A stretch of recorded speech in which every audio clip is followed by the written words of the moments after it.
Hello and good evening, everybody. How are you doing tonight? I know you haven't heard from me in over a day, so I figured I'd make another video for you. I wanted to talk to you guys tonight about subject that I've gotten numerous requests to cover within the last week or two, or actually for quite a while, but I haven't really had the time to dig out a lot of the roles that I want to show you guys and talk about. But one of the things we're going to cover tonight is a little bit about the history of original bank wrapped rolls. And I know this is a very lengthy subject. It covers an immense amount of information. You're probably going to ask all sorts of questions or have questions to ask, and that's perfectly fine. Feel free to leave them in the comments below. I will be glad to answer them if I get the ability and the time to. I may not answer for a day or two, but I will definitely see it and try and answer them as best I can.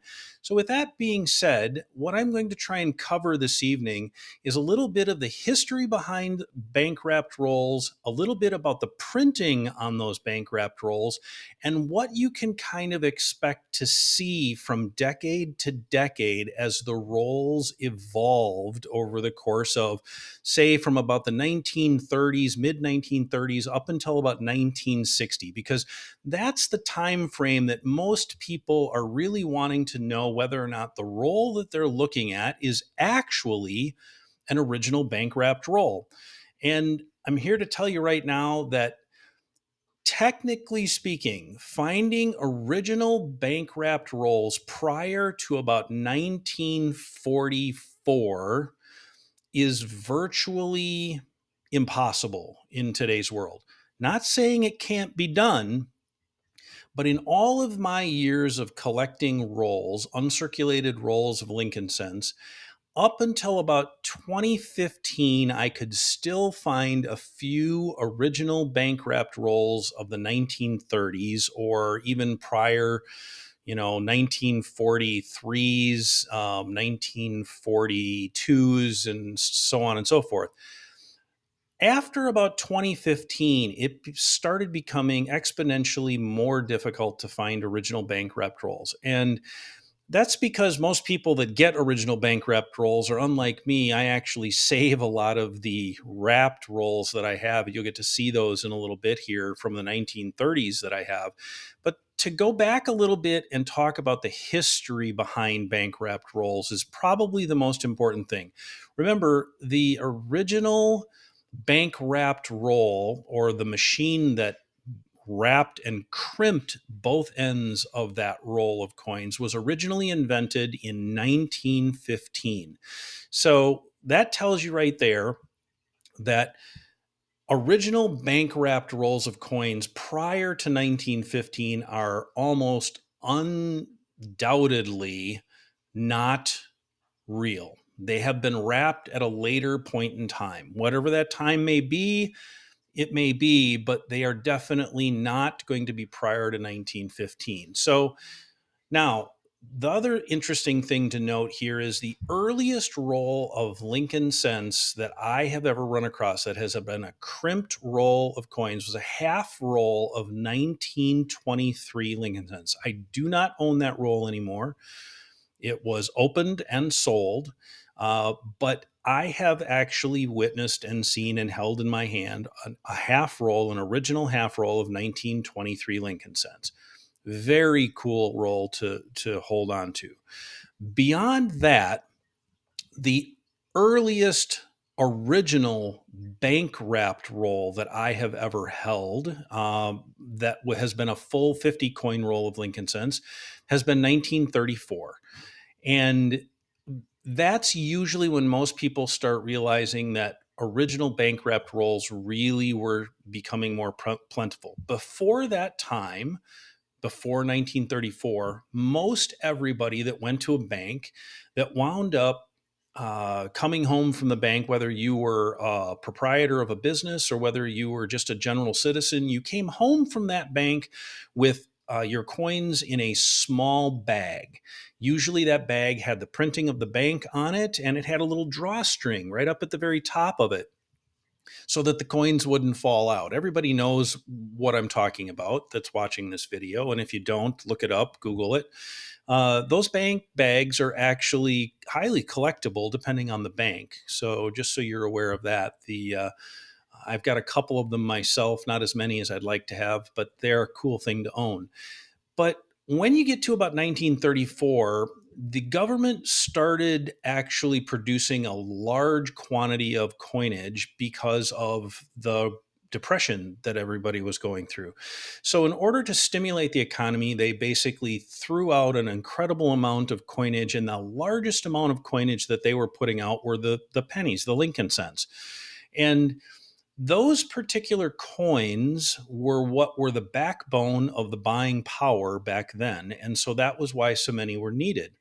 Interestingly enough, the bank bags that people would take coins home from the bank with their coins in them were no longer really of use because of the larger quantity of coins that was needed. So that was when the prevalence of the coin wrapping machine first came into play. And you started to see larger banks and even hometown banks employing the use of a wrapping machine to wrap coins. Today, I'm going to go through a little bit of history, decade by decade. This may be a little longer video, but I'm going to go through a little bit of history, decade by decade, and try and show you a little bit about what rolls should look like from the 1930s, the 1940s, the 1950s, and up to about 1960. And it's important to know this history, and it's important to know what the rolls will or should look like, so that if you're looking at a roll of coins, say from 1942, but the wrapper that's around those coins is a wrapper that wasn't invented and used until, say, 1954, well, that pretty much can guarantee that the roll of coins that you're looking at isn't real. It's been rewrapped and it's been faked in one way, shape, or form or another. And I see this all the time on eBay, and it really drives me nuts, which is the reason for this video. So hopefully you guys will enjoy the next 15 or 20 minutes, and you'll be able to sit through this and be able to learn something from it. That's the general goal here. So let's get going, shall we? So, as you guys see in front of you, what you're looking at here is a menagerie of different roles as I've got laid out here. I'm going to move my mouse so I don't make a mistake and actually turn the video off. And I kind of want to just point out a couple of things right off the bat so that everybody kind of gets an idea as to what it is that I'm dealing with. The little green thing you see here, this is my microphone, so that way you guys can actually hear what I'm trying to say. But I want to make sure that you guys are aware that what you see in front of you here is a collection of rolls, original bank wrapped rolls from the 1930s, some from the 1940s, and some of these are empty wrappers that I've collected over the years as I've opened rolls from the 1940s. I do have a couple of full rolls of 1940s rolls, coins and stuff to show you here, and then some from the 50s to show you how things have evolved and changed over the course of time. So primarily, if you take a look at the 1930s rolls that I have here, you're going to notice one thing about them. Now, these first four rolls are actually all the same rolls, and these first four rolls here are all original bank wrapped rolls of 1936 1936 San Francisco minted Lincoln cents. And they look the way that they should look. In other words, if you take a really good look, let me see if I can turn my light up here a little bit. If you take a really good look at the ends of these coins, the coins that are on the ends of these rolls look like they should when you're talking about coins that have been in a wrapper since 1936, almost 80 years ago. These coins have been literally sitting around in these wrappers. And you'll notice that the coins aren't perfect. They're not shiny, they're not bright, they're somewhat dull. They've definitely oxidized over time. And all of the rolls are exactly the same way. They have a nice look to them, don't get me wrong, but they are not shiny and bright. And so if you guys see rolls of 1930s and even 1940s coins that are wrapped in wrappers on eBay, And the coins are about as bright and beautiful as the day they were minted. I can tell you right now without hesitation that those rolls are rewrapped. There's no doubt about it. So I acquired these 1936 S rolls from one particular source off on the East Coast who actually was able to get them from a source that had a large stash of coins from a coin shop that went out of business in the late 1950s. And this stash included rolls of coins from 1934 and 1930. I have a 1930 Philadelphia, Denver, and San Francisco roll set that are uncirculated rolls. They're not in their original wrappers anymore, but they came from the same hoard. So I want you to pay attention to the fact that the rolls had pretty much all the same. Now, these are 36 here. This is a 1939D Denver roll right here. And I want you to definitely take a look. Same concept. The coins on the end are not bright and shiny, these are actually toned. And it's important to note that because so many people think that the shinier the coin on the end, the better the roll's been kept. And that's not the case.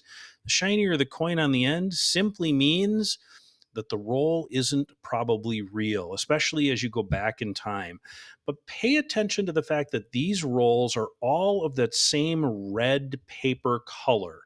And that's important because in the 1930s, almost every roll that I have run across from the 1930s will undoubtedly be in a red wrapper or at the earliest, the late 1930s. 1939 is about as early as I've ever seen Lincoln Cents start showing up in the craft color paper wrappers. And that's extremely important to know because if you're looking at a roll of coins on eBay, for example, that happens to be 1935, for example, and it's in a craft paper roll, it's almost undoubtedly been rewrapped. Almost always were the coins that I have seen, and I have seen a lot of 1936 wrapped rolls, are almost always in red wrappers. Now, with that being said, I have one other little cool piece of history here, and this came from a roll. I actually have a roll of 1933 Lincoln Cents. They are not shiny. They are actually uncirculated, but they're all brown. And the reason why is because the person who purchased them actually went to the bank in 1933 and purchased 50 1933 Lincoln Cents, came home and put them into each one of these individual little bags like this. Now, I have 50 of these bags, and if you need me to, I can pull them out and show you. But the important part about it is to know that the reason why the coins turned brown was because they were in these little envelopes the way they were. But take a look at the writing on it. It is writing that is done in fountain pen, number one, and look at how elegant the writing is. That's also one thing I look for when I'm looking for authenticity about older rolls, because the further back in history you go, the more elegant the writing will be on some of the wrappers. All right, so these are the 30s rolls. That's a little bit of the 30s history. Let's move on to the 40s rolls so you guys can get an idea. Now, this particular bank in the 1930s that I have here is a bank called Security First National Bank of Los Angeles. You guys can see that right on the wrapper. You can see that the date is actually written in grease pen or on the wrapper, and that's also another very good indication because back then they really didn't have ballpoint pens. Ballpoint pens, just for your knowledge, weren't actually invented until the 1950s for commercial use, I guess, if you want to call it such. So before that, writing was either in pencil or it was in grease pen, or if it was written in ink, it was written with a fountain pen, which tends to look significantly different on a wrapper. So in the 1940s, things changed dramatically. A lot of the wrappers changed from the red to the craft paper wrappers right around about 1939 or so. And you started seeing things change in terms of the printing on them. The printing got a little bit simpler. They really, for the most part, sometimes didn't even put bank names on some of the wrappers. Um, they still did, but there were evidence or is evidence of wrappers that don't have bank names on them in the early 1940s. Banks did still like to let you know who it was that you were banking with, so they tried as hard as they could to have them printed. But especially during the war years, when things were expensive, and it was easier to get, like this particular 43p, it was just simply easier to get a generic roll or a wrapper rather than a wrapper that had their particular bank name printed on it. Would have been less expensive.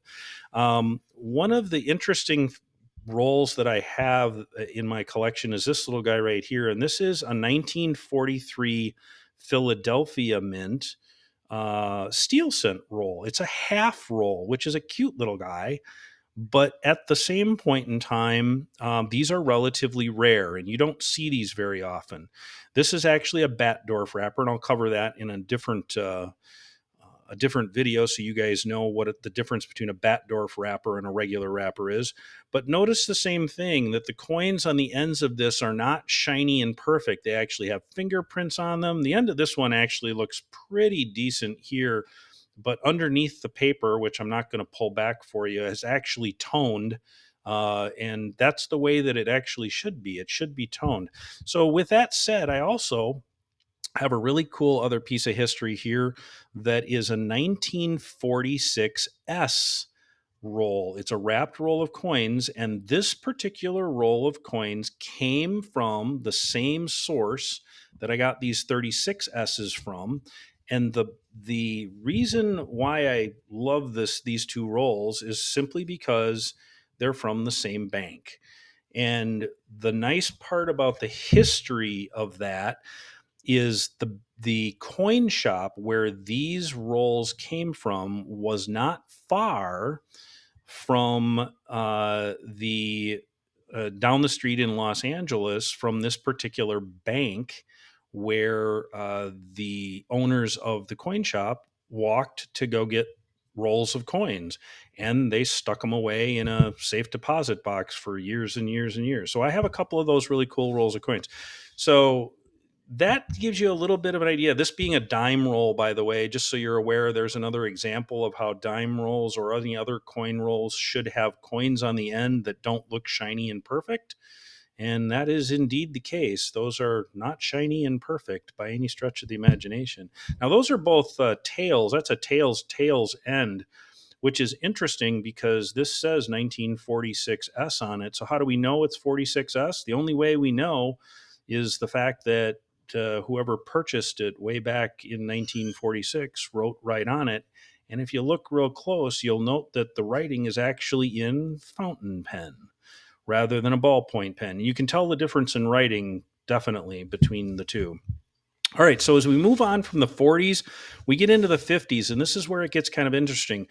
Right about 1948, 47, 48, you started seeing these craft paper wrappers from the 1940s show up, but they started printing them in red ink. Now, this one happens to be a 53D, and the one next to it here happens to be a 1952D, and you'll notice that the wrapping on them is definitely that of a bank with a bank name on it, and it's done in red ink. And that was very prevalent for the first part of the 1950s.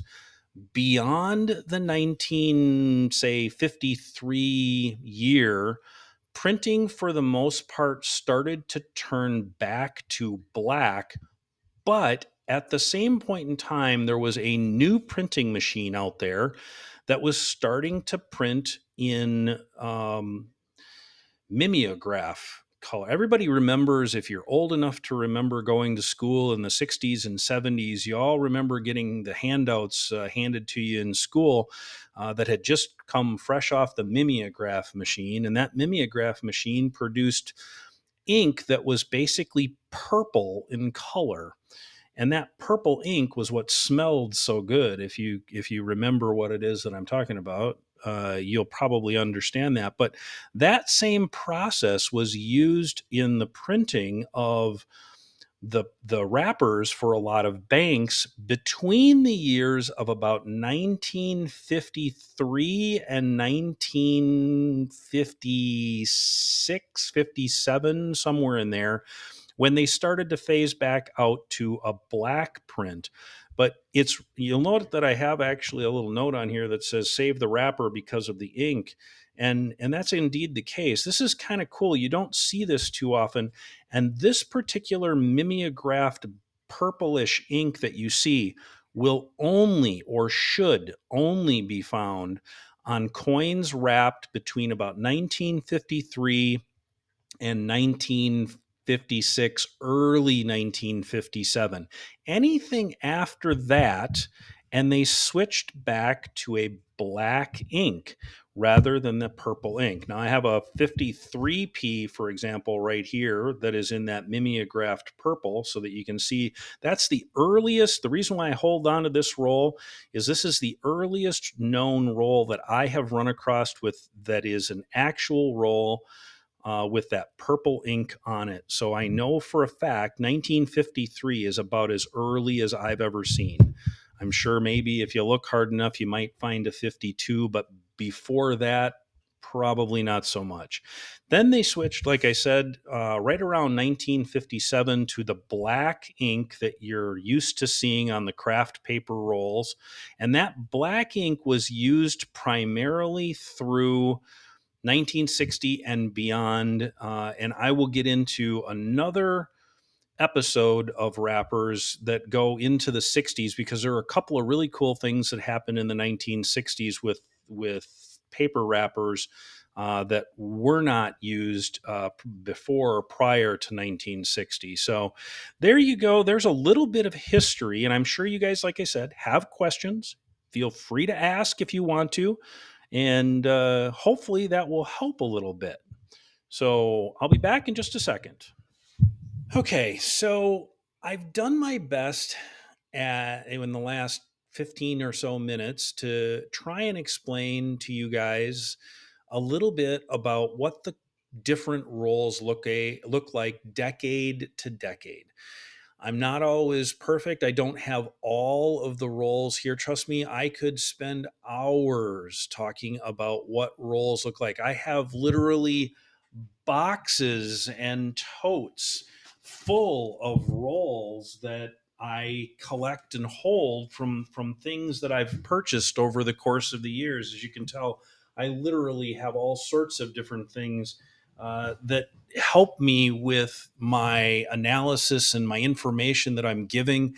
I'm certainly not doing this without having a background and a history. I have almost 25 plus years of collecting uncirculated Lincoln cent rolls. So I definitely know what I'm talking about. But with that said, take the information that I've given you in this video, add to whatever information you currently have or know, or if you didn't know something. What I really would love more than anything else is if you'd leave a comment in the comments below.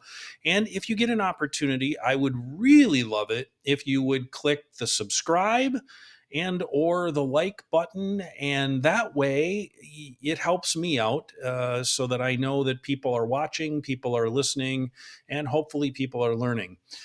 I will leave you with a couple of interesting bits of information. Number one, the few roles that I showed you tonight are by far and away definitely not the total history of coin wrapping or wrappers in general. We could go on for hours. I could go on for hours and explain to you everything that I know about the wrappers themselves. It is extremely intensive. There are wrappers that I see in the 1954, for example, was a year where a lot of the Federal Reserve banks transitioned from the craft paper wrappers to the red wrappers with the Federal Reserve Bank of St. Louis on them, for example, in black block letters. Those wrappers did not and were not produced until mid 1954. And before that, if you see one of those wrappers on a roll of coins prior to the year of 1954, I can guarantee you that it is a fake wrapped roll. So that is one little tidbit of information. The other tidbit of information is always make sure you're understanding of what a wrapper end should look like when it is authentically crimped with a machine. There are ways to fake crimped ends on wrappers, and I've done it myself to try and provide myself with the knowledge of what to look for when I'm trying to spot fake rolls. I will be the first person to tell you that within the last 4 or 5 years, I have not purchased at any more than maybe 2 or 3 rolls that I have been duped on in terms of being fake wrapped rolls. There are a couple that have gotten me, and I admit to that. I have no problem with that. Prior to that, prior to 2018, I will say that I really, for the most part, got duped all the time. And I got frustrated, just like a lot of people who are watching this video got frustrated. And that's why you're watching this video. And that's what I love about this, is being able to help and pass on my knowledge to you guys. So again, like I said, please leave comments below. I will be more than happy to answer whatever questions I can. And I will produce a second video of this to kind of go into a little more depth by decade, what the wrappers and the printing style looks like by decade. Right now, this is a general overview. I'll do my best to try and give you a decade by decade version of it in the weeks to come.